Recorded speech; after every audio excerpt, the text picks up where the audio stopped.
What can combat sports teach us about the human mind? In jiu-jitsu, pressure is immediate. Anxiety, confidence, fear, discipline, and identity are not abstract ideas. They are experienced directly, on the mat, through the body.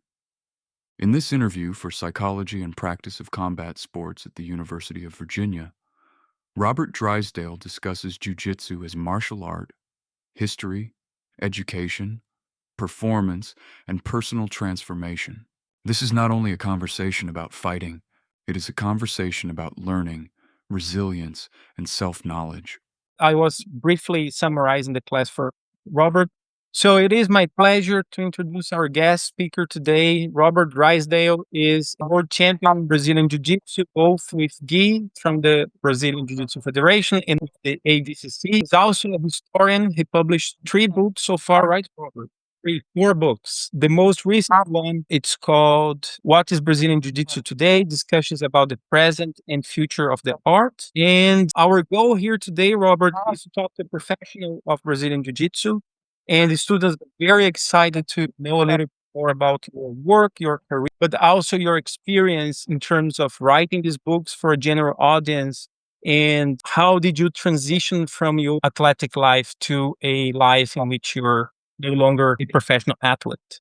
What was the impact from your physical capacity perspective, from your perspective?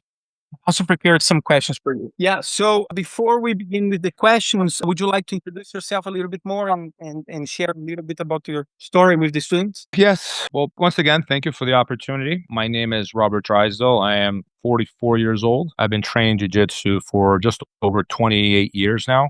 It's been an amazing journey. I have fought professionally. I've competed at the highest level with the gi, without the gi, and MMA. Now, these days in 2026, we draw these distinctions. When I started, there was no distinction. It was just jiu-jitsu. It didn't matter where you fought, you had to represent jiu-jitsu well. And that was the spirit of the age, I should say. But it's different now. Like, things have changed. So now I'm just a coach. I'm retired. My last fight was 10 years ago. And I coach, I've been fortunate to coach also at the highest level, gi, no gi, and MMA. And I have a gym in Las Vegas. I am a father of 2 children. I have 2 beautiful girls. And I write history books as a pastime, as a hobby. It turned into a part-time job, which I absolutely love. My relationship to history is much older than my relationship with jiu-jitsu. As a child, my dream was to be an archaeologist.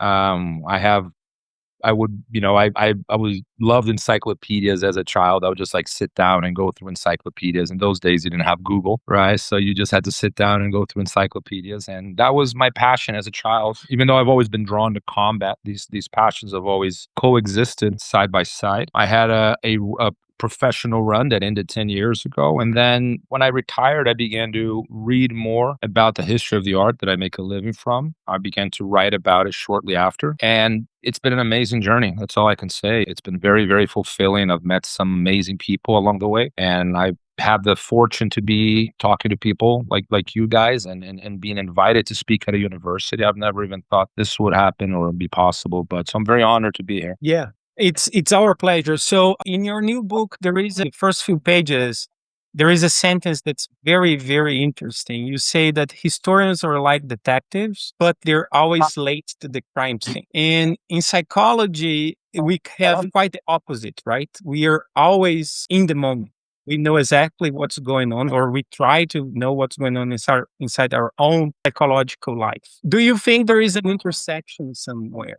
Because when you write your books, your writing is quite precise and objective because you're a historian, but also, especially in the new book, you're thinking about the world, you're thinking about the future, but also you're thinking about your own processes. So, do you have any plans to talk about your thinking moving forward? Yeah, I joke in the book that every historian is a wannabe prophet. You study enough history, you see the cycles and you see the patterns, and it is cyclical. It's never identical. Everyone expects that the next monster will speak German and have a Charles Chaplin mustache. It's never identical, but you have to see the common features. Like, what is it that unites these themes? Like, there's some in the background, beneath the surface, there's some common themes. And when it comes to martial arts, there's some reoccurring themes that allow us to not we can't predict the future, but we see patterns, right? The struggle, the one that is most conspicuous, you read my book, you know what I'm talking about, is the one between entertainment. We can see this crystal clear throughout, the history of judo. Jigoro Kano, the father of judo, in many ways, the father of martial arts as we understand martial arts today, or at least martial arts as a means to education. He was very much on the side of education. He was against judo as a form of entertainment. He didn't like circuses. He didn't like professional fights.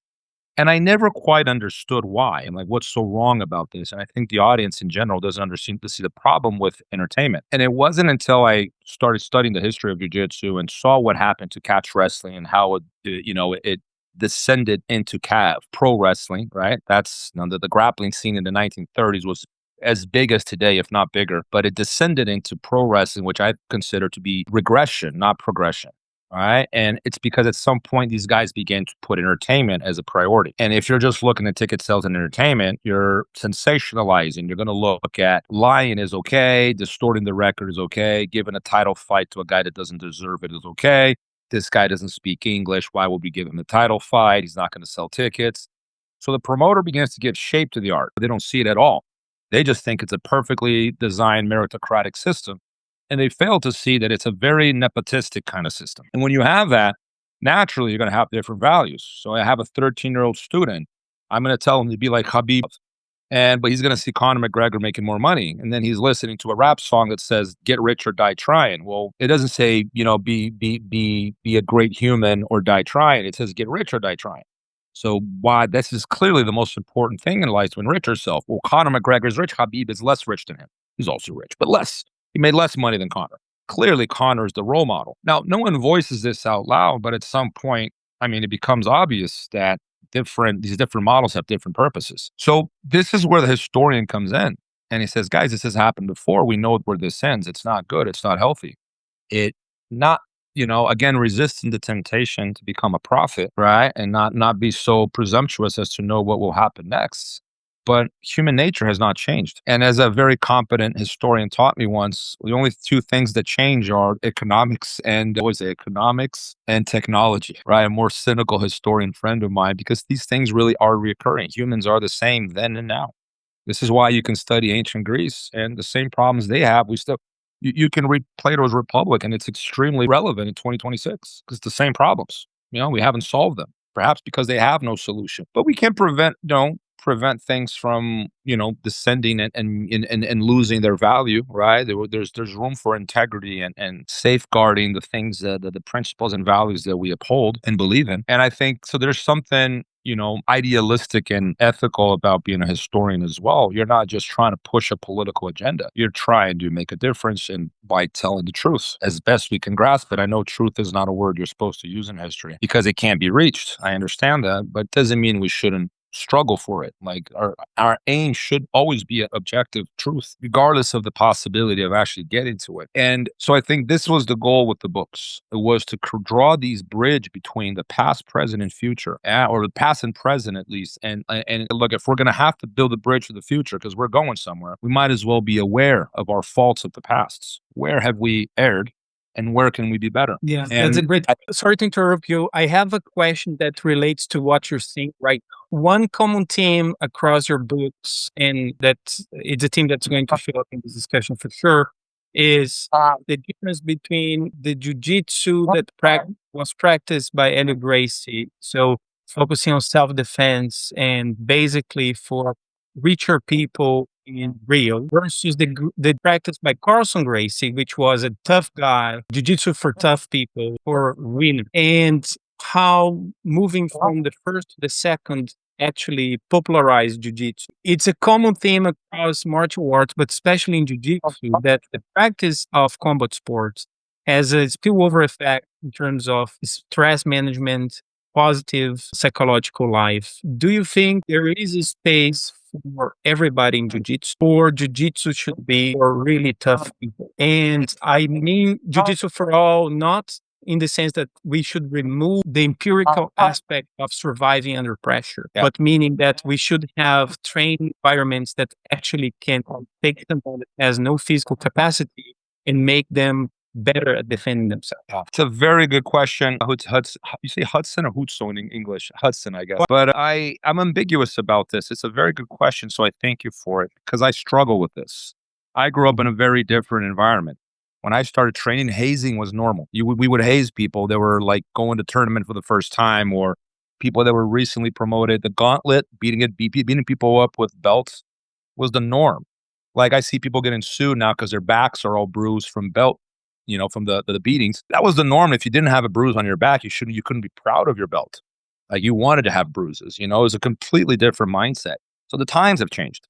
All right, I'm not that old. We're talking 25, 30 years ago. So on one end, you have a Spartan outlook on martial arts, right?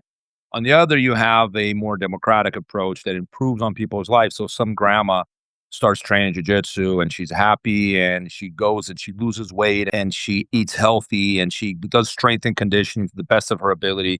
And then she flies to Las Vegas to compete at the Masters World Championships. You're going to tell me she's not tough because she can't fight in the UFC, So it's like, what's tough? Like everyone's got their journey. So I understand that. I think that I've conceded a lot. If you read my second book published 4 years ago now, I conceded a lot. And I've promoted people who aren't athletes. Most of my black belts are not professional athletes. They're everyday people. I have over 250 black belts and they're everyday people. And most of them at least, right? Some of them are professional athletes. So I've trained everything from UFC champions all the way to grandmas. I'm ambiguous about it. I don't have a great answer for you. But what I will say is that if jiu-jitsu is not making you tougher, it's not doing its job. Well, one problem we have with the commercial environment is that it follows economic principles. One, the customer is always right, so it gets what it wants, or he or she wants. The other problem is in an environment where the hierarchy is flipped and the customer is in charge, it's very difficult for me to uphold the right values because people will always want more in exchange for less. That's just basic economics, right? So you want to pay less, not just money-wise, but effort-wise as well. I'm not just talking about money, but effort. Economics applies to effort too. Some people would like to get a black belt after 6 months. Why not? But the problem with that, if you give the customer what he or she wants, and then you keep conceding, at some point the martial art will lose its value because if everyone has a black belt, then what's the value of a black belt? If everyone's a Navy SEAL, then not everyone is really a Navy SEAL, are they? It's difficult for a reason. It's valuable because it was difficult. In fact, the jiu-jitsu's credibility comes precisely from this Spartan environment I'm describing. Everyone's like, oh, that's too harsh for today. Okay, I agree. It wouldn't fly today. On the other end, where does jiu-jitsu credibility come from if not from there? We are surfing the wave that these guys created, 40, 50 years ago in a very tough guy kind of environment, right? It's efficient because of them. So I think that the key word here is a harmony between these forces. It is a form of balance, is democratizing it, but not lowering the standards. So you open it up. Everyone's welcome. Men, women, children, old, young, everyone is welcome, not just a young male. But within that democratic atmosphere, I think it's very important that you don't lower the standard because the customer said so. The standard must be met. Like you don't have to walk out of there a Navy SEAL. But if you don't walk out of your jiu-jitsu class, if you don't get a blue belt and you're not a little bit tougher, a little bit stronger, a little bit better, a little bit fitter, a little bit leaner, like a little bit of a better human, then I don't think jiu-jitsu is doing its job, and I don't think it will have no value whatsoever. In the mid to long term, it will lose all its value. Yeah, that's very interesting. Robert, the students have lots of questions for you. So we are using the system from the classroom. So guys, if you want to ask a question, just raise your hand and I'll point to you. You can start talking. I think the camera will show you, but let's see if it works. So who wants to go first? Yeah, George. It was working yesterday. Yes, we can. Yeah, Robert. My question is, can you walk us through your favorite fight and what was going through your mind from a psychological perspective to perform your best during that fight? It's interesting, man. The psychological state of mind is never the same. Maybe for some people, I'm speaking for myself. I was always the insecure type. I never had that confidence, like guys like Conor McGregor having natural confidence to them. I don't know what that looks like. I've been that confident, but I had to work my way to get there. Normally, after winning 3-4 matches, like my confidence goes up throughout a tournament, but I don't recall ever walking into a tournament like full-heartedly believing that I was going to win. I don't think that's ever happened. It was a struggle for me. It's something I struggle with my first jiu-jitsu match all the way to my last MMA fight, all the way. I never overcame it. I learned how to deal with the anxiety, but I always had a hard time sleeping. I wouldn't talk to people. I'd retire into my cave and just go very quiet, and nothing was funny, nothing, not paying attention to what people were talking about, but very, very focused, but in a painful way, like very anxious. And I learned how to deal with it. I never overcame it. But there were moments there where I grew within the tournament. That's why I always hated super fights or single fights. I always prefer the tournament format. So if I can get past the first and second match, by the time I got to the third match, body and mind were in synchrony. It's almost like they weren't naturally synchronized. They were synchronized over time. And in time, I felt like things were starting to click and I felt like invincible. I felt like that before. I have a few matches in mind where I remember when I won my purple belt world title with the IBJJF. I had a very difficult final, and everyone's like kind of like trying to get me like to focus and concentrate for the final. I remember I had laughing. I was like giggling. And it was like, because I was so confident I was going to win because I had won like previously 3 or 4 very difficult matches. So my confidence grew. When I won my ADCC title, I remember feeling the exact same way. I'm going against a guy that is a much better grappler than I am. Everyone knows this. I know this. On paper, I'm supposed to lose. But I remember like laughing to myself and smiling before the match because I'm like in my head, I was like, there's no way I'm losing today. It's just not going to happen. Like you're in the zone. Like I hear, like I've heard basketball players talk about that where your mind is just like perfectly zoned in. And I think what's happening, and this is just me, there's no science behind this, okay? I wouldn't know. I think there's a moment there where your body's perfectly warmed up. It is moving well. You're in shape, right? Your coordination is on point. Your timing's on point. And your mind is perfectly aligned with all this. So there's no insecurity because you just feel a perfect connection between the flow between body and mind is just one. You're not two anymore. You're one. And it's very difficult to get there. I think some people start there. Maybe. I don't know. I had to very few times in my life have I experienced that, but it's a very magical feeling. Who wants to ask the next question? Thank you. Thank you. Yeah, that's the question. Hey, Robert. I was wondering, in the course of your career, going from a beginner to one of the best in the world, did your approach to practice or kind of your view of your own improvement change over time? Oh, yeah. My methodology or like just something, my general view on how to get better? I guess your view of getting better over time. Like, how did you kind of, I guess, like, once you kind of cleared that beginner hump and you were already one of the best in the world, did you feel like you stalled? Did you feel like you were still getting better every day? It's a very good question. People plateau. I normally say the white belt is on a vertical learning curve. It's vertical because everything is a lesson. There's no thing that, a white belt doesn't need to learn. He knows nothing. Everything is a lesson. But at some point, when you're not challenged, you start to plateau. The thing is, once you start getting ranks, and this is a problem with ranks, is now you have to uphold that prestige. And I'm guilty of this. I'm better than anyone in this regard. But all of a sudden, you don't want to lose to people who are under you. And then you start sheltering yourself and you start leaning on your comfort zone. And if you don't have a coach to pull you out of your comfort zone, that's what a coach has got to do. It's not bombard you with new knowledge. It's just keep you uncomfortable. Then you're not improving. You do improve, but it's slower. The curve is no longer vertical. It's horizontal now, like a slight incline. You are getting better, but it's slow, And I think that the trick is to always stay uncomfortable and always be throwing yourself in the fire with people that can beat you, people that can outdo you. Everyone knows as you get better, the pool of people that can beat you gets smaller and smaller to the point where no one can beat you in practice anymore. And now there's only like half a dozen people in the world that can match you. Okay, well, what are you going to do then? These are your opponents. You can't go train with them. You can, but I'm against that. I don't think the Patriots play ball with the Raiders. That wouldn't make any sense to me. So you have to look at improve physically. Can I improve physically? That's where conditioning comes in. Can you be a better athlete? Can you be in your mind? How do you hone your mind to perform better? How do you, are you, nourishing your values? Are the right values in the right places? Are you being accountable? Do you have discipline? Are you honest with yourself? Like all these things are very important, especially at that 0.001%, because at that level, everyone is very well-rounded technically. And the difference between the guys that breach that 0.001% of the jiu-jitsu population or the fighting population is that they have their values in the right places, or they're exceptionally gifted. Sometimes that happens too. You get the guys that are just freaks of nature. I don't know. I wasn't one, so I don't know what that route looks like. But if you're human and normal like me, it's very important you keep your values straight. So this is something I always put a lot of emphasis into, is like trying to be accountable. And when I lost, ask myself, why did I lose? And could I have done something different? And the answer is yes, you can always do better. It's internalize the progress. It's not, the problem is not out there. It doesn't go from the outside to the inside. It goes from the inside to the outside. It starts within. If your mind is in the wrong place, forget it. You don't stand a chance. Like, I don't care how gifted you are. You'll be good, but you won't be great. Your mind will be in the right place. You got to believe the right things. Surround yourself with the right people. All these things need to align. And they have to line at the right time too. There's a timing for it. You don't want to peak too soon. His parents drive me crazy. They're trying to turn their 8-year-olds into professional athletes. It's the dumbest thing you can do to a child. It doesn't work that way. There's a timing for all these things, for the maturity, the athletic ability, the heart, like all these things converge. If they all converge at the same time, you understand, you get a Khabib. You get like Khabib's dad was very smart, monitored his career.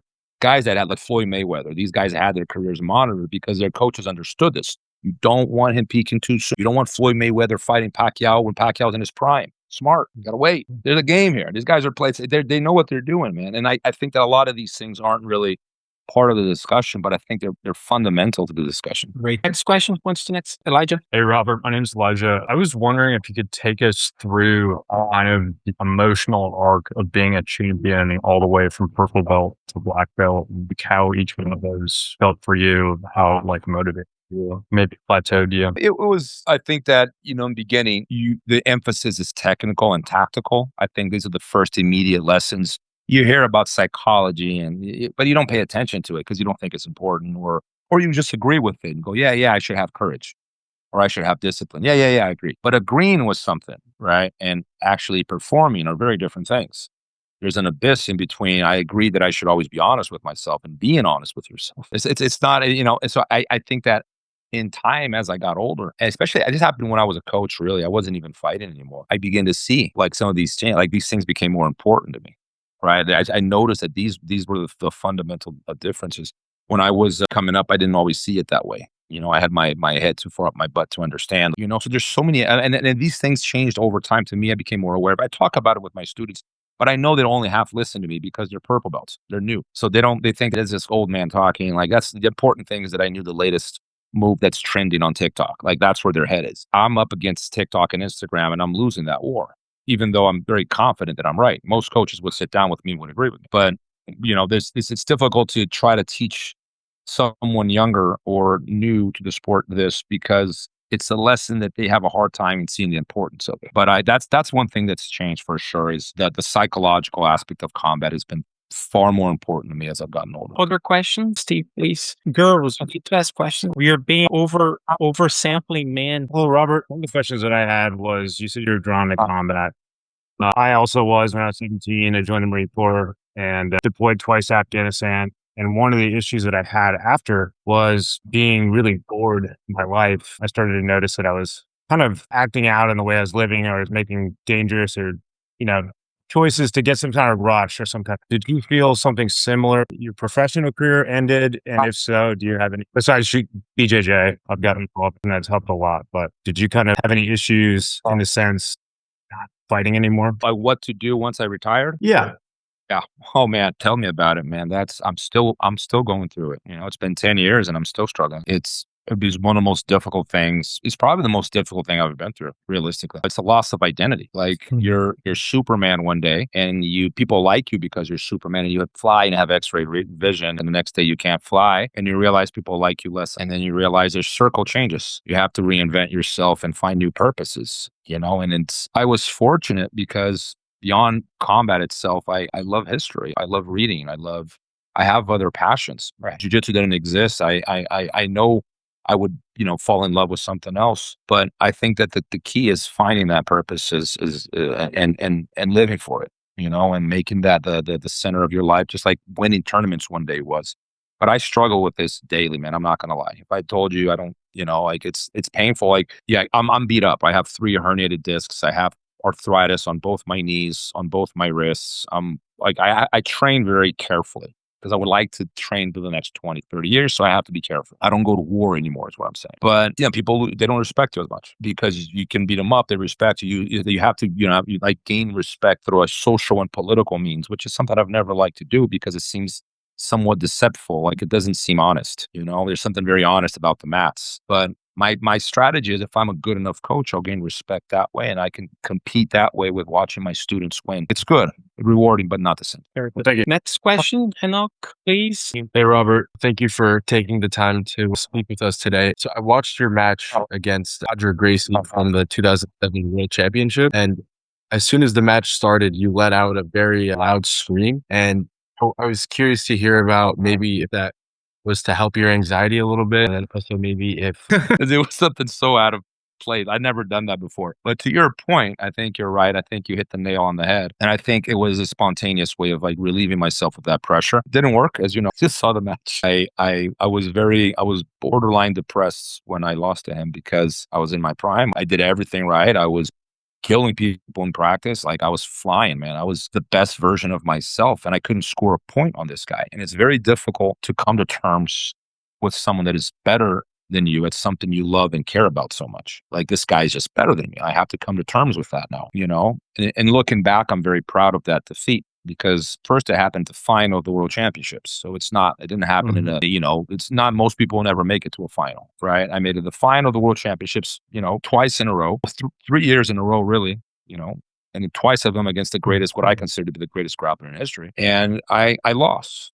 But like it was like I was just better than me, and I admire him deeply. I learned that changed. It's something I had to mature into saying this. 10 years ago, I would have been like still, you know, 15 years ago, I would have been angry. Now I look back and I'm proud of myself, and I'm saying it's a good thing that he was better than me. I learned a lot from that defeat, and sometimes there's someone that's just better than you, and that's okay. Hi, I'm Rachel. Thank you for being here. This kind of goes off with the question that was just asked, but I was just curious because obviously you fought professionally, so I'm guessing you fought a lot of matches, and I was wondering if, like, conclusively, you think you learned more when you lost versus when you won. Like, would you say, like which ones made you the most in your skills and I guess your outlook on it? Winning is incredibly arrogant. There's no self-reflection with winning. Because when you win, you pat yourself on the back. You go celebrate. You stare at your medal or your trophy, or you look at that big check you just made, or you look at all the doors that are opening, and you're enthralled by it. You're enamored of all these doors opening, all these opportunities and sponsors, and you're in cloud nine. Where's the improvement? And this is where a coach comes in. It's got to bring you back to earth and say, we got to win again. Okay, you get a week off to celebrate. Okay, now you got to come back. Let's get back to work. You're not injured. We got to do it again. That's my approach, you know, but defeat, on the other hand, there's a lot of self-reflection. There's no celebration. You don't pat yourself on the back. And again, I think if the purpose is progress, you need to lose. And like, no one wants to lose, but you need to lose because winning and losing will get you moving forward. You're trying to win because you want the glory, but you're not going to get there without some experience. So for you to win, you're going to have to lose. Very few people walk into a sport just winning.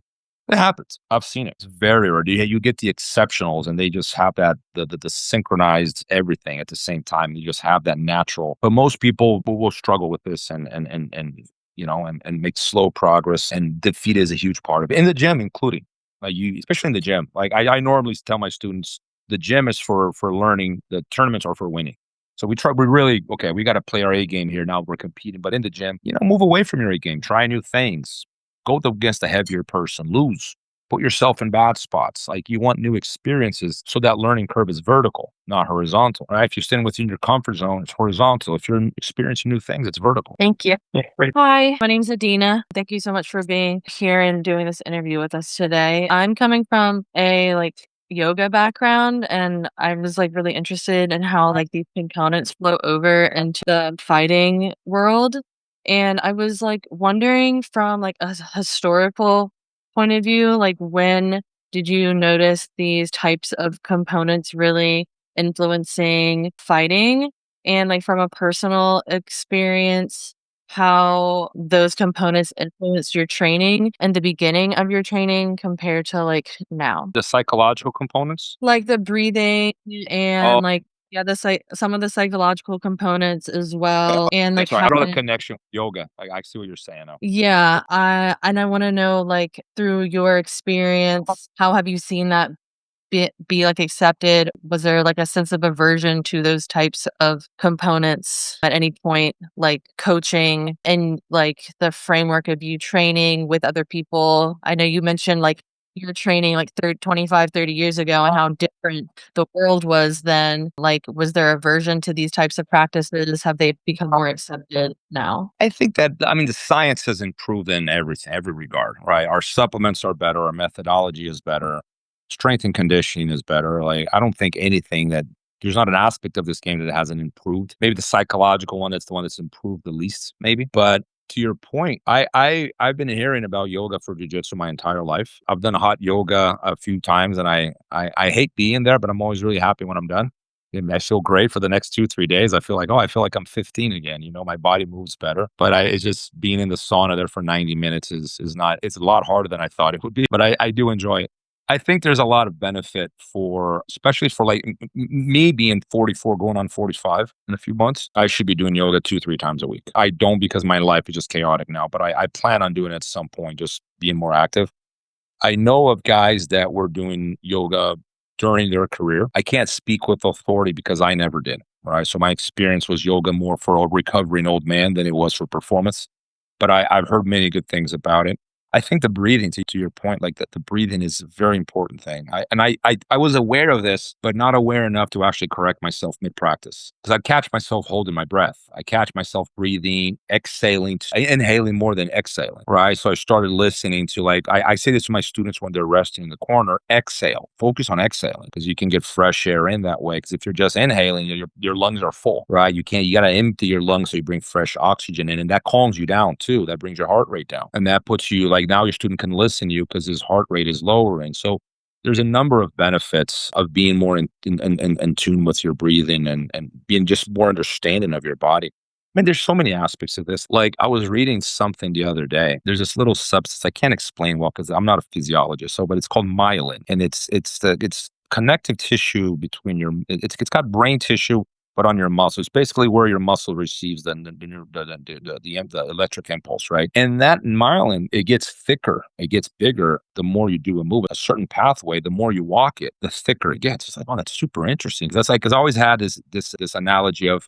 the more you do a move, it's like walking on the grass. Like it becomes like a trail. The more you walk it, the easier it is to walk, right? The less you walk it, the grass grows back. And that's kind of how learning is. If you do it a lot, it becomes automatic. And when I learned the science behind that, it was just like, oh man, it just reinforced what my impressions were. It made jiu-jitsu more interesting. It helped me improve as a coach and understand how learning takes place. So my point is, like, so many aspects of this game that are underrated and people aren't paying attention to.